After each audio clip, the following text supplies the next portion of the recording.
A car moving on a straight road covers one third of the distance with 20 km per hour and the rest with 60 km per hour.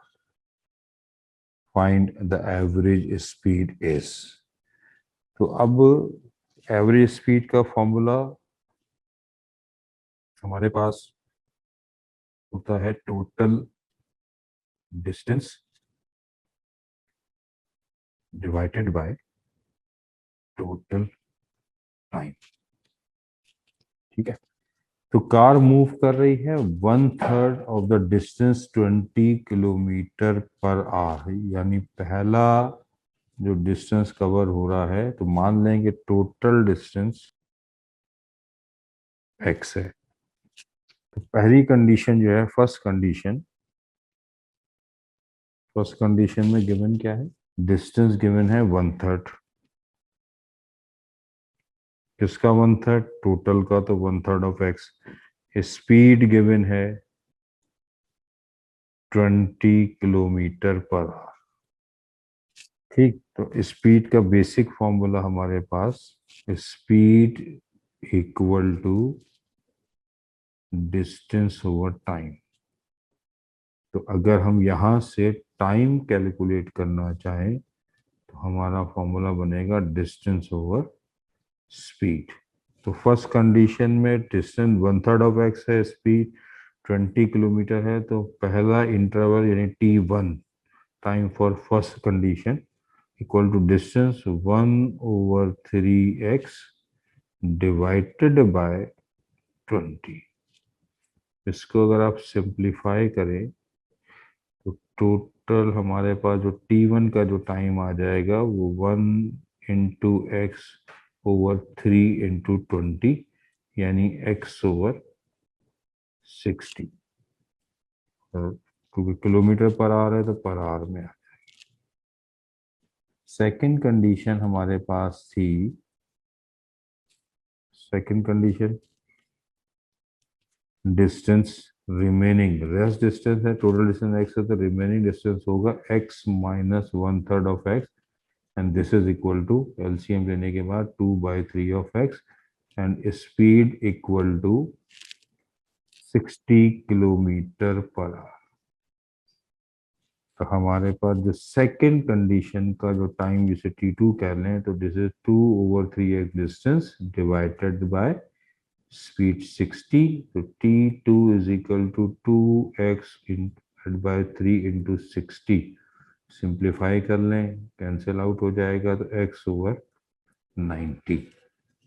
तो total time, first time x/60 plus second time x/90। LCM अगर हम लेते हैं तो answer LCM आ जाता है 180।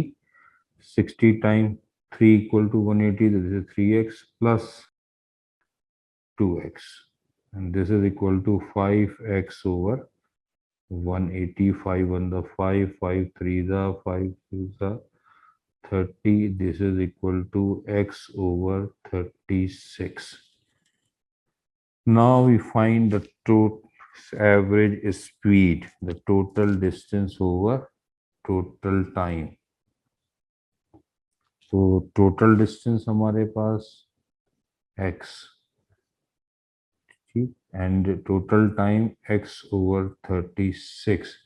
Simplify करें तो x into 36/x, so this is answer is 36 km/h। Right answer is D।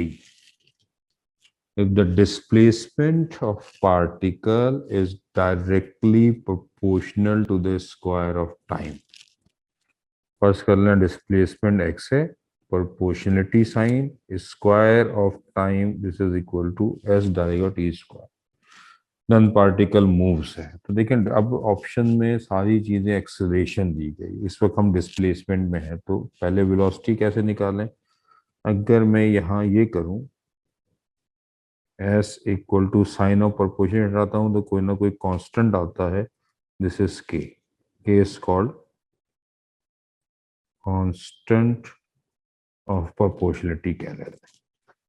इसको मैं ऐसे भी लिख सकता हूँ कि G divided by T equal to K T square divide by T, तो displacement per unit time is equal to velocity, और इसको सिंप्लीफाई करेंगे तो this is equal to K T. K क्या है? कांस्टेंट। फिर अगेन अगर मैं डिवाइड करूं तो velocity divide by time equals to K T divided by time. Velocity per unit time is called acceleration, और यहाँ अगर आप इसको कैंसिल आउट करते हैं तो दिस इज इक्वल टू के, और के क्या चीज थी? कांस्टेंट। तो if the displacement is directly proportional to square of time, then acceleration is constant। और कांस्टेंट एक्सेलरेशन का मतलब यही है कि यूनिफॉर्म एक्सेलरेशन। ऑप्शन हमारा हो जाएगा ए।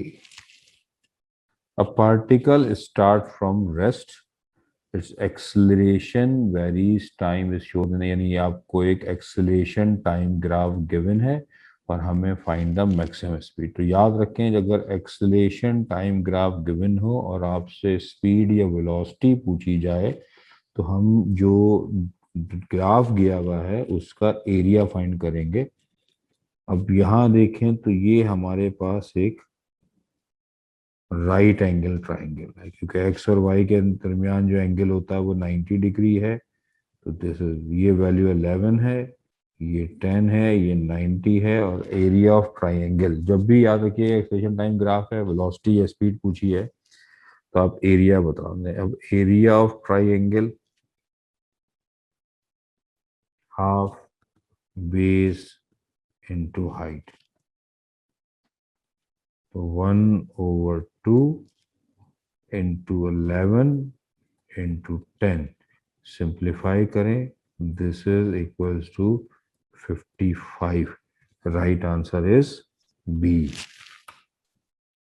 When two bodies move toward each other with constant speed, the distance between them decreases at the rate of 6 metre per second. यानी अगर दो बॉडीज हैं जो एक दूसरे की तरफ अगर मूव करें तो उनमें जो वेलोसिटी के रेट डिक्रीज हो रहा है वो 6 मीटर पर, and they move in the same direction with the same speed, the distance between them the increases with the rate of 4 metre per second. यानी ऐसा, तो मान लेते हैं कि ये बॉडी 1, स्पीड ऑफ बॉडी 1,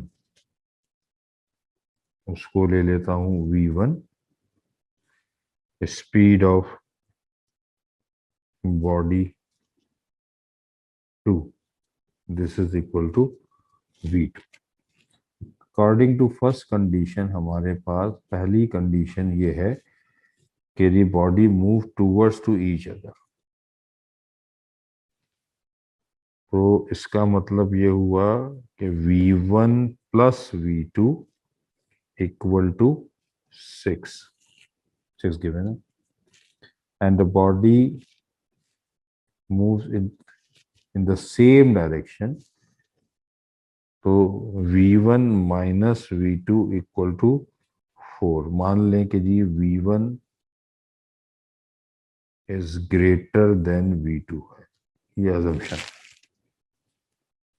अब तो सिंपल मैथ्स की कंडीशन बन गई, लीनियर इक्वेशन बन गई। v1 plus v2 equal to जो है वो आपके पास 6 के इक्वल है, v1 माइनस v2 जो है 4 के इक्वल है। अगर मैं दोनों वैल्यूज को ऐड कराऊं यानी v1 plus v2 equal to 6, v1 minus v2 equal to 4, add both these two equation, तो v1 plus v1 2v1 plus v2 minus v2 cancel out, 6 plus 4 10।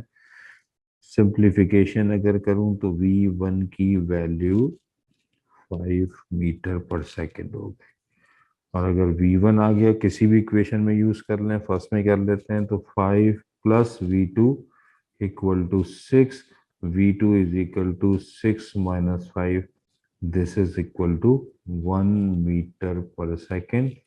इसका मतलब है the speed of body 1 equal to 5 metre per second and speed of body 2 is 1 metre per second. The right answer is A stone is dropped from a height h, एक stone है जिसे किसी h height से फेंका गया. Simultaneously another stone is thrown up from the ground which reaches the height 4h. The two stones cross each other after time. यानी condition कुछ यूं है कि हमारे पास फर्ज कर लें ये कोई हाइट है, h हाइट, यहां से एक स्टोन को ड्रॉप किया गया, इसको बॉडी 1 कह देते हैं. ये स्टोन ड्रॉप किया गया. एट टाइम एक और स्टोन को नीचे से अपवर्ड फेंका गया और वो मैक्सिमम हाइट कहाँ तक गया, 4h तक. और लाजमी तौर पर ये वाली बॉडी नीचे जाएगी, ये वाली बॉडी जो है वो अपवर्ड जाएगी, कहीं पर वो आपस में मीट करेंगे.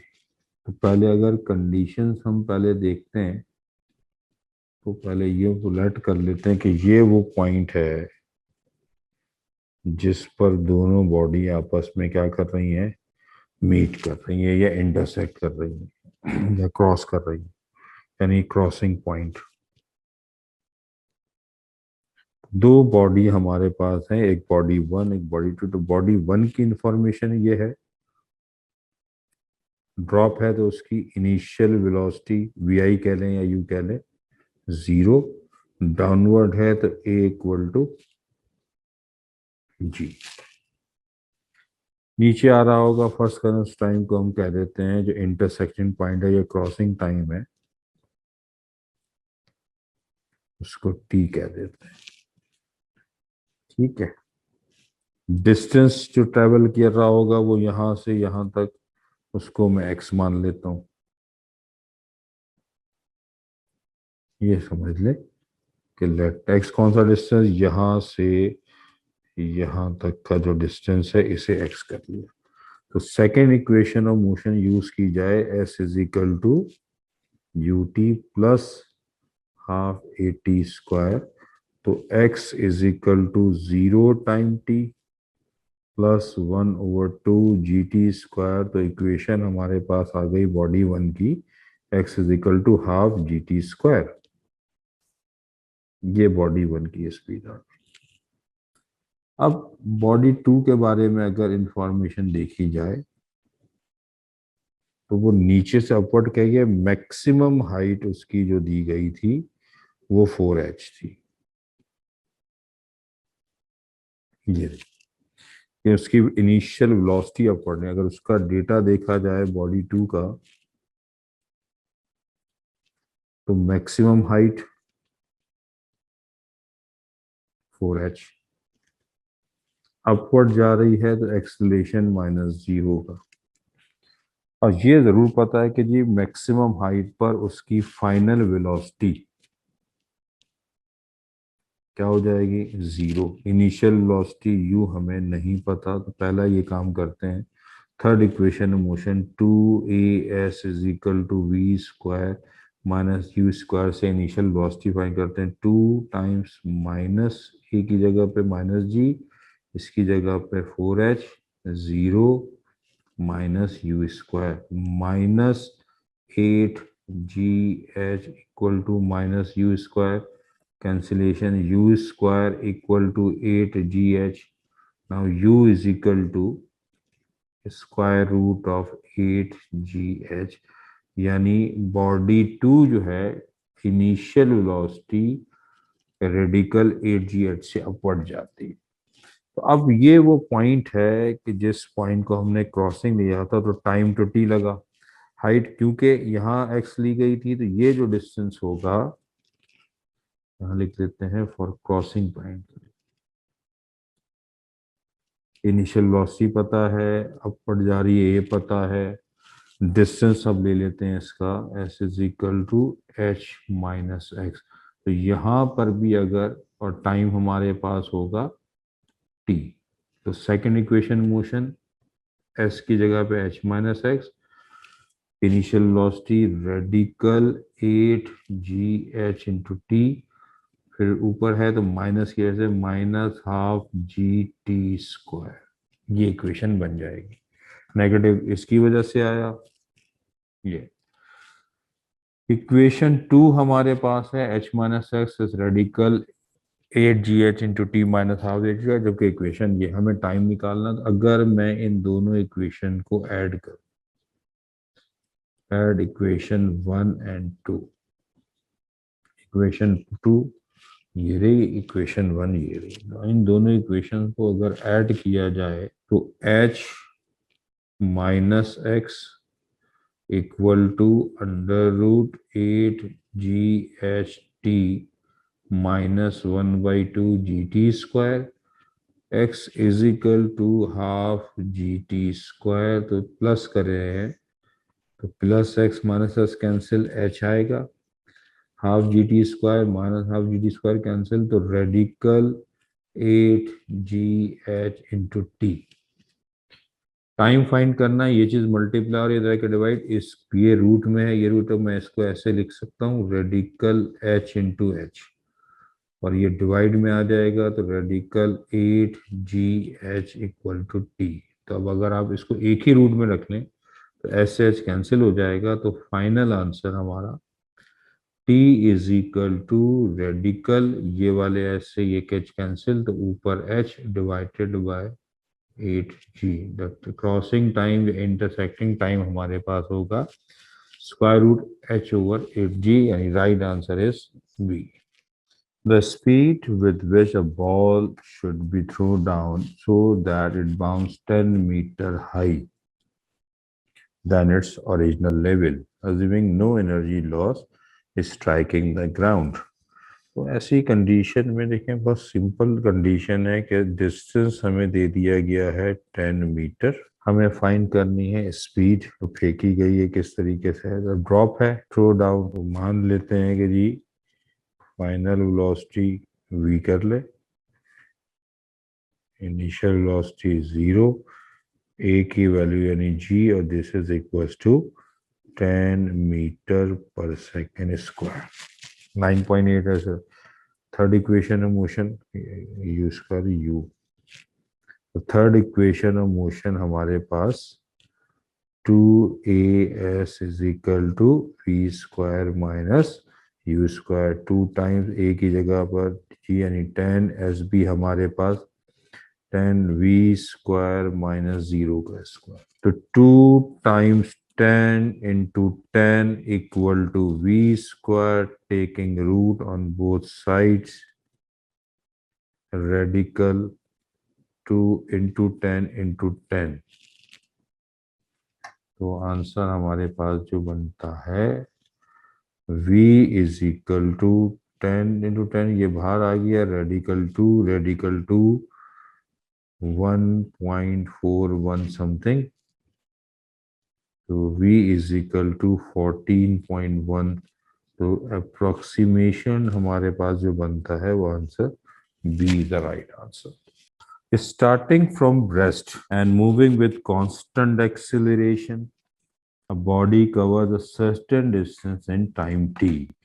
मान लेते हैं कि जी ये एक स्टार्टिंग पोजीशन है रेस्ट, यानी इनिशियल वेलोसिटी 0, बॉडी ट्रेवल कर रही है कांस्टेंट एक्सेलरेशन से, और वो यहाँ तक का डिस्टेंस जो है वो कवर्ड करती है। एक्सेलरेशन को a मान लेते हैं, कांस्टेंट है, तो टाइम स्पेंड हो रहा है यहाँ से यहाँ तक का, वो दिया हुआ है t। तो इक्वेशन ऑफ मोशन अगर हम यूज करें second, s is equal to ut plus half at², तो जो टोटल डिस्टेंस कवर्ड होगा s is equal to 0 time t plus 1/2 a t है, तो s is equal to half at²। This is the total distance covered in time t।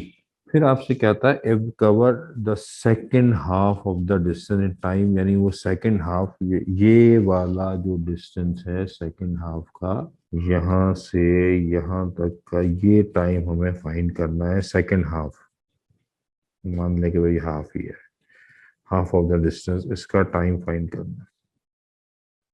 तो देखिए first यहाँ से यहाँ तक टोटल टाइम हमें पता है t है, ये हाफ डिस्टेंस है तो ये वाला भी जो है हाफ है। हम क्या कर लेते हैं कि पहले यहाँ से यहाँ तक का टाइम फाइंड कर लेते हैं कि इस फर्स्ट हाफ के अंदर कितना, इसे कह देते हैं फर्स्ट हाफ। फर्स्ट हाफ में कितना टाइम, अगर फर्स्ट हाफ के हिसाब से अगर हम बात करते हैं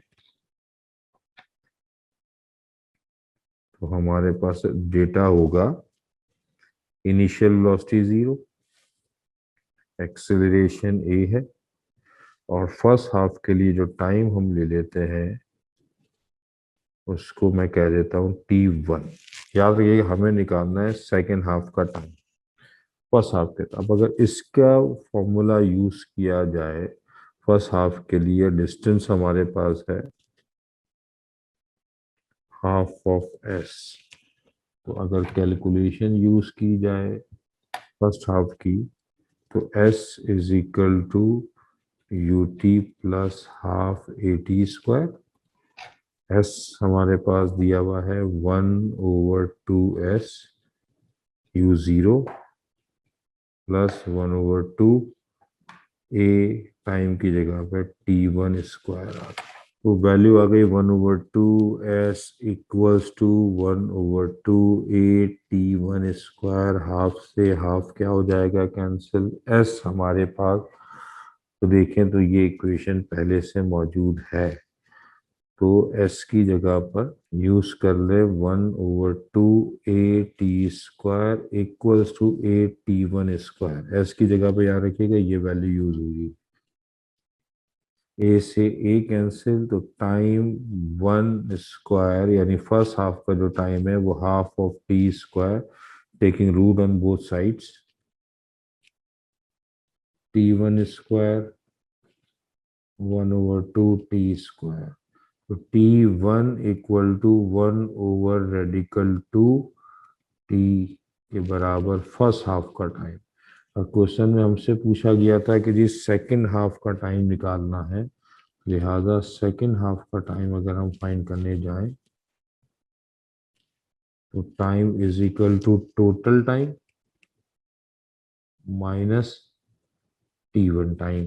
तो टोटल टाइम t1 टाइम हमने निकाला है 1/2 t, t कॉमन ले लें तो 1 minus 1/2, this is the time for half of distance, second half of the distance है। राइट आंसर हमारा होगा सी। A stone is thrown vertically upward from the top of the tower with initial velocity u, reaches the ground with velocity 3u, the height of the tower। यानी मान लें ये horizontal floor है, ये tower, ये इसको मैं कह देता हूँ हाइट ऑफ टावर, इसको h मान लेते हैं। एक बॉडी को वर्टिकली आपने मूव कराया है अपवर्ड डायरेक्शन में विद वेलोसिटी u, वो अपवर्ड जाएगी, मैक्सिमम हाइट कहीं पहुंचेगी, फिर वो नीचे की तरफ ट्रेवल करेगी, यानी एक मूवमेंट अपवर्ड हो गई, एक मूवमेंट जो है वो डाउनवर्ड हो गई। पहले अगर इस कंडीशन की बात की जाए फर्स्ट, तो इस हाइट को मैं x कह देता हूँ, डिस्टेंस को x कह देते हैं। तो फर्स्ट कंडीशन में इनिशियल वेलोसिटी u के इक्वल है, ठीक है, डिस्टेंस हमने x ले लिया, ठीक, अपवर्ड जा रहा है तो a equal to minus g, maximum height पे वेलोसिटी 0। तो थर्ड इक्वेशन ऑफ मोशन अगर यूज की जाए तो 2as is equal to v² minus u²।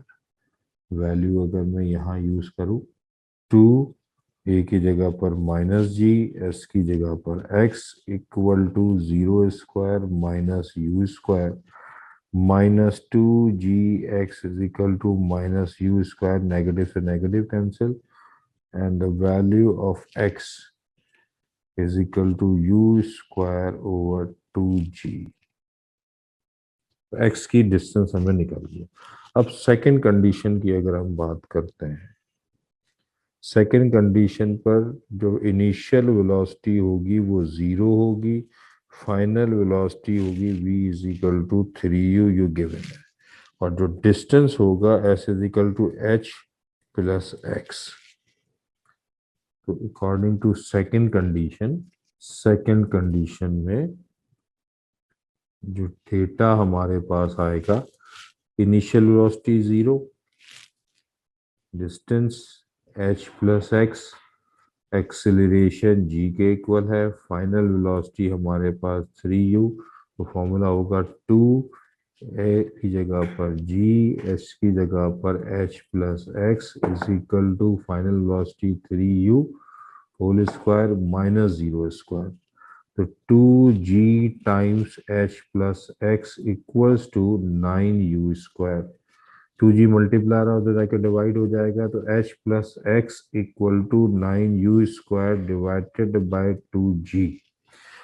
Height of tower find करनी है, लिहाजा हमें ये करना होगा कि x is equal to 9u square divide by 2g minus x, और x की वैल्यू हमारे पास फर्स्ट कंडीशन में मौजूद है, लिहाजा h equal to 9u square over 2g minus u square over 2g। LCM अगर आप ले लें तो 2g एलसीएम आ गया, 9u square minus u square, this is equal to 8u square over 2g।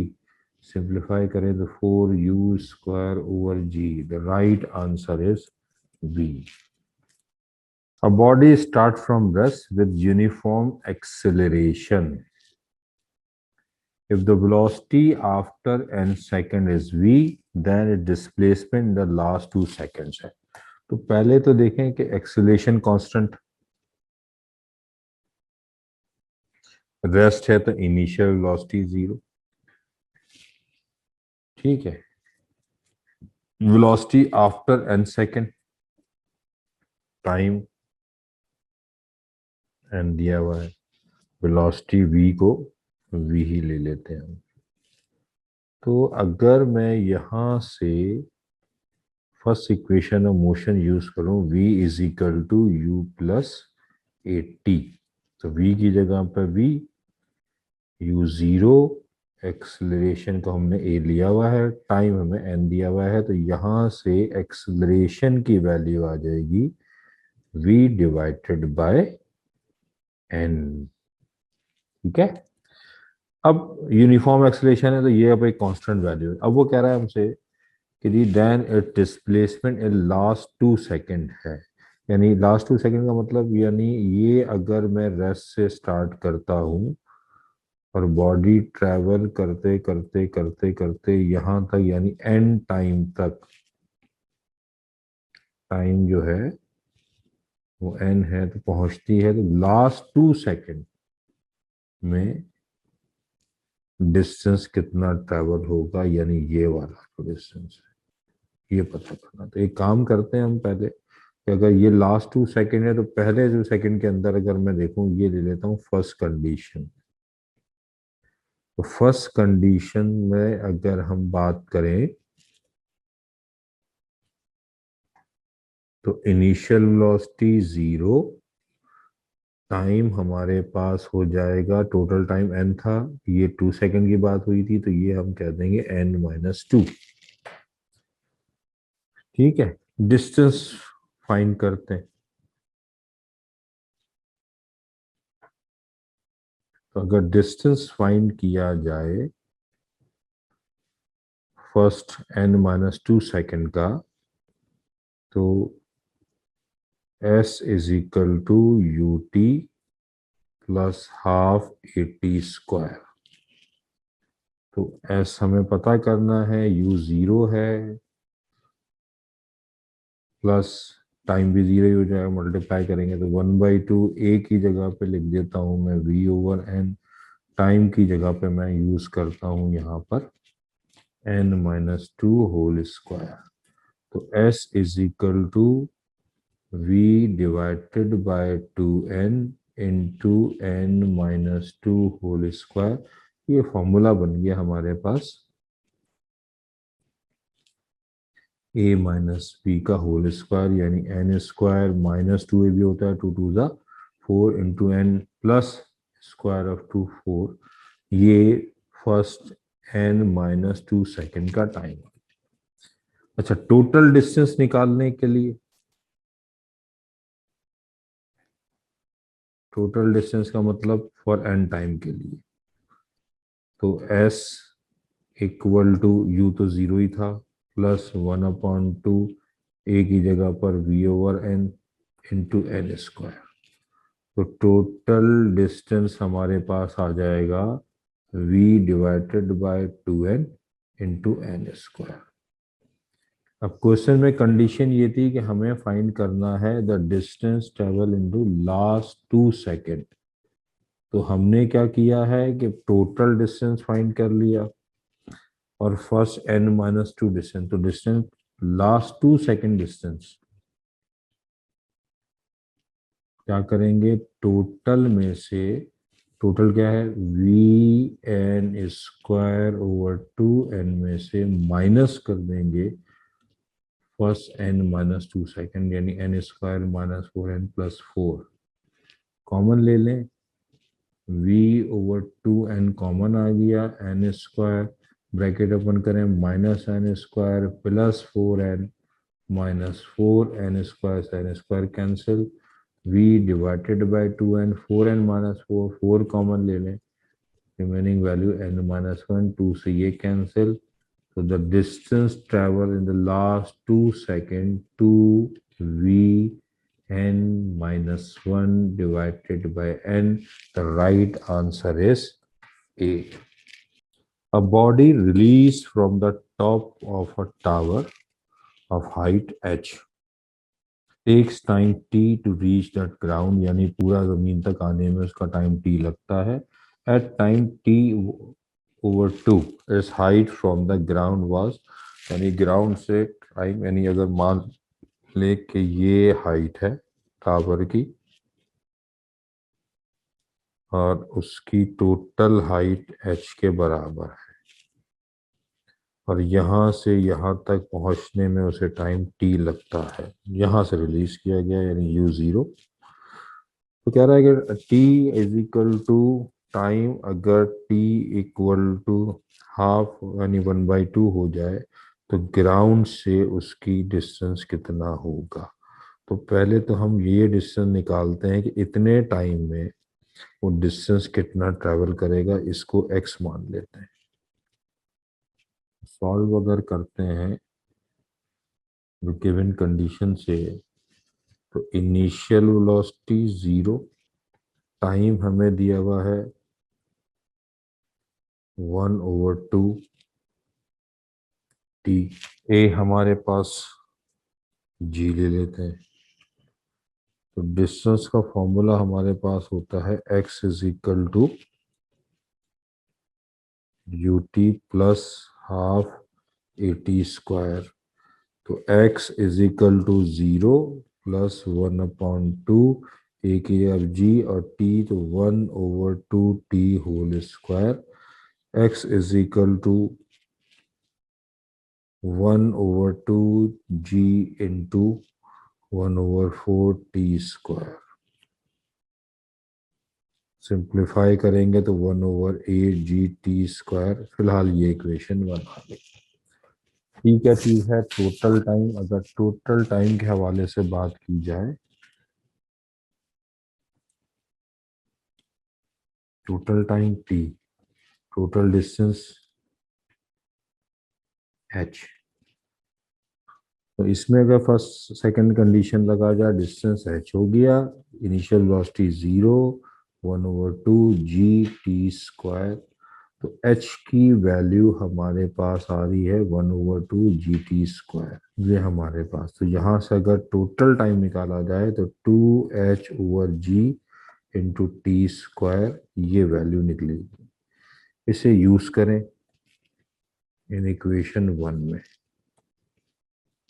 तो x is equal to 1/8 g t square. 2h/g, g से g cancel, 2 से ये कैंसिल, तो h आ जाएगा h/4 डिस्टेंस। तो डिस्टेंस आ गया, हमें बताना है फ्रॉम ग्राउंड से कितना डिस्टेंस होगा। तो डिस्टेंस फ्रॉम ग्राउंड या हाइट फ्रॉम ग्राउंड कह लें, तो टोटल हाइट h थी, h में से x को क्या करेंगे माइनस, तो h माइनस h/4, एलसीएम ले लें, 4 times h minus h, the answer is 3h/4. The right answer is D.